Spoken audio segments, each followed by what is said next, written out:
جب خالی پیٹ اور بے بس بچوں کی آنکھیں دیکھ کر کلیجہ منہ کو آنے لگے، جب جوان بیٹی کی چادر چھوٹی پڑنے لگے اور جب سفید پوشی کی آخری چادر بھی تار تار ہو جائے، تو سچ بتائیں، تو کیا واقعی دل سے یہ آواز آتی ہے کہ قصور دوسرے افراد کا تھا؟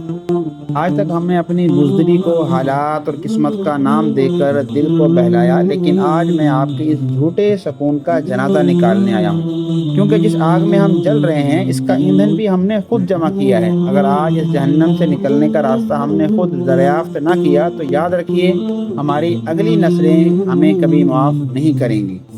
اگر آپ یہاں تک میرے ساتھ ہیں تو اس کا مطلب ہے کہ آپ کے اندر وہ سچ سننے کا حوصلہ ہے جو آپ کی زندگی بدل سکتا ہے۔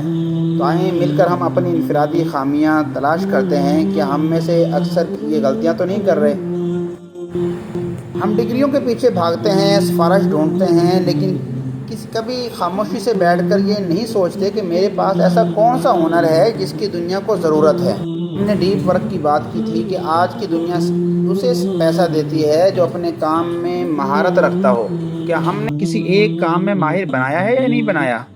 آسان الفاظ میں کہوں تو اسکل پر انویسٹمنٹ نہ کرنا، صرف ڈگری کے پیچھے بھاگنا، ترجیحات اور فضول خرچی، جیب خالی ہو مگر موبائل مہنگا ہونا چاہیے، آمدنی کم ہو مگر شادی کا فنکشن شاندار ہونا چاہیے۔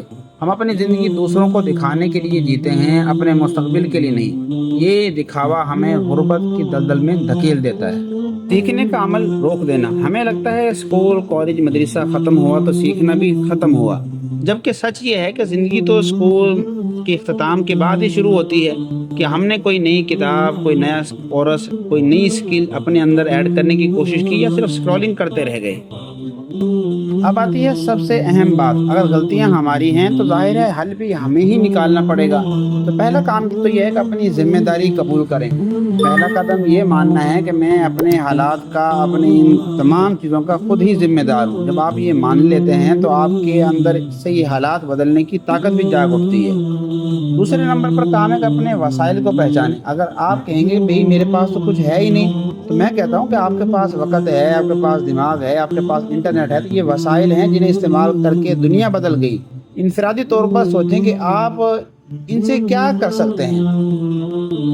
کہیں پر بھی آپ کو پریشانی ہے، کچھ سمجھ میں نہیں آ رہا، تو آپ پرسنل میں رابطہ بھی کر سکتے ہیں۔ انشاءاللہ جو بہتر آپ کے لیے ایڈوائز ہوگی وہ لازمی آپ کو فری میں مل سکتی ہے۔ چھوٹا آغاز کریں۔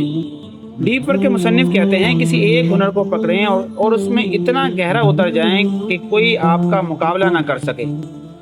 اپنی مہارت کو دنیا کے سامنے پیش کریں، راستہ خود بخود بنتا چلا جائے گا۔ راستہ مشکل ضرور ہے مگر ناممکن نہیں۔ آج اسی وقت ایک کاغذ اور قلم اٹھائیں اور ایمانداری سے وہ 3 انفرادی غلطیاں لکھیں جو آپ کو آگے بڑھنے سے روک رہی ہیں۔ پھر ان کا حل بھی خود ہی دریافت کریں۔ کسی مسیحا کا انتظار مت کریں، وہ مسیحا آپ کے اندر ہی چھپا بیٹھا ہے۔